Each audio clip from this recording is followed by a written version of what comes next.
Hello ছাত্রছাত্রীরা, আমি সংহিতা। আমার চ্যানেল লাইফ উইথ ফিলোসফিতে তোমাদের সকলকে স্বাগত জানাই। তোমাদের এটা আমি 6th সেমিস্টারের আরেকটা ভিডিও, যেটাখানে আমি অমঙ্গল সম্পর্কে আলোচনা করব।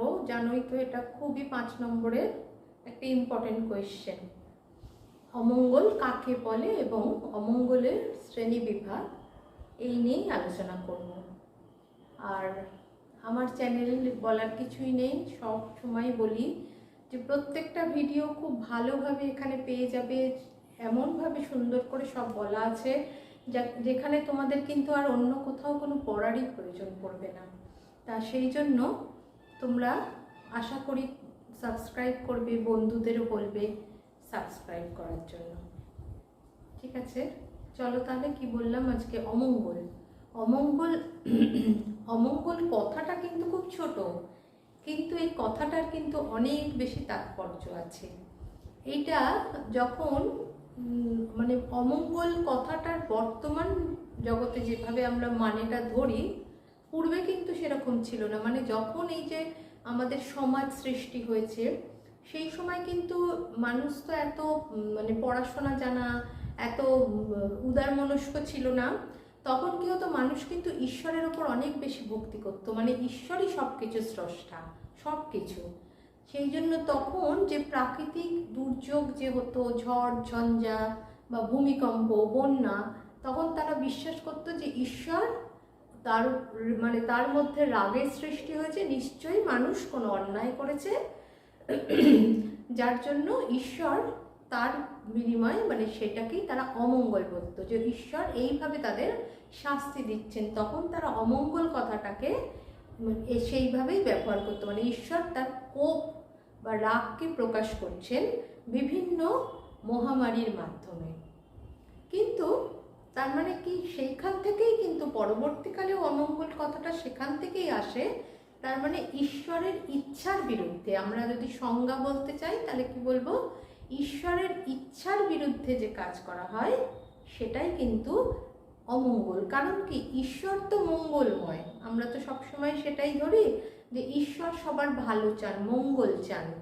তার মানে তিনি নিশ্চয় অমঙ্গল চান না। তার মানে তার যে ইচ্ছা, সেই ইচ্ছার বিরোধী যে কাজটা, সেটাকেই বলা হয় হচ্ছে অমঙ্গল। এবার জন হিক ঠিক এইভাবে ব্যাপারটা বোঝাতে চায়নি। তিনি বলেন কি, যে যখন দৈহিক মানসিক মানুষের যন্ত্রণা হয়, মানুষ যখন কোনো পাপ কাজে লিপ্ত হয়, তখনই কিন্তু আমরা ওই অমঙ্গল কথাটা বলি। তা এমনি দেখো, বাস্তব ক্ষেত্রেও কিছুটা আমরা কিন্তু তাই হয়।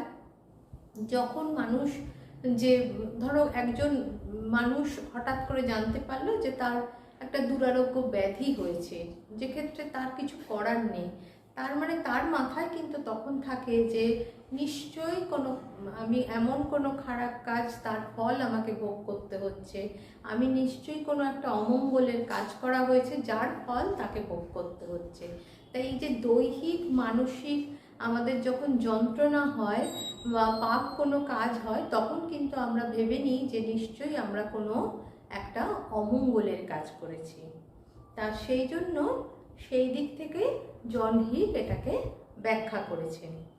আর এক কথায় আমরা যদি বলতে চাই তাহলে কি বলতে পারি, যে আমাদের জীবনে যা কিছু অশুভ তাই হচ্ছে অমঙ্গল। এটা আমরা এক কথায় এটা সংজ্ঞা দিতে পারি। এবার অমঙ্গলকে কিন্তু দুটো ভাগে ভাগ করা হয়। একটা হচ্ছে কি নৈতিক অমঙ্গল, আর একটা হচ্ছে প্রাকৃতিক অমঙ্গল। একটা নৈতিক আর একটা হচ্ছে প্রাকৃতিক।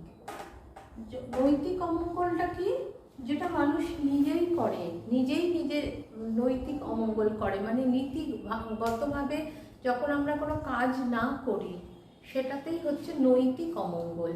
এটা আমি যদি ইচ্ছা করি আমি করতে পারি, আবার আমি যদি এটাকে ইচ্ছা না হয়, এটা নিজেই মানুষ সৃষ্টি করে। কিন্তু প্রাকৃতিক অমঙ্গল তো তা না। যেগুলো প্রাকৃতিক দুর্যোগ হয়, ঝড় বৃষ্টি, বন্যা, দুর্ভিক্ষ, এইগুলো কিন্তু মানুষের নিজের সৃষ্টি নয়, এগুলোর ওপর মানুষের কোনো নিয়ন্ত্রণ থাকে না। এইগুলোকে বলা হয় হচ্ছে প্রাকৃতিক অমঙ্গল। ঠিক আছে, এই হচ্ছে দুটো ভাগ, একটা হচ্ছে নৈতিক অমঙ্গল আর একটা হচ্ছে প্রাকৃতিক অমঙ্গল। ঠিক আছে, আজ হচ্ছে এই পর্যন্ত।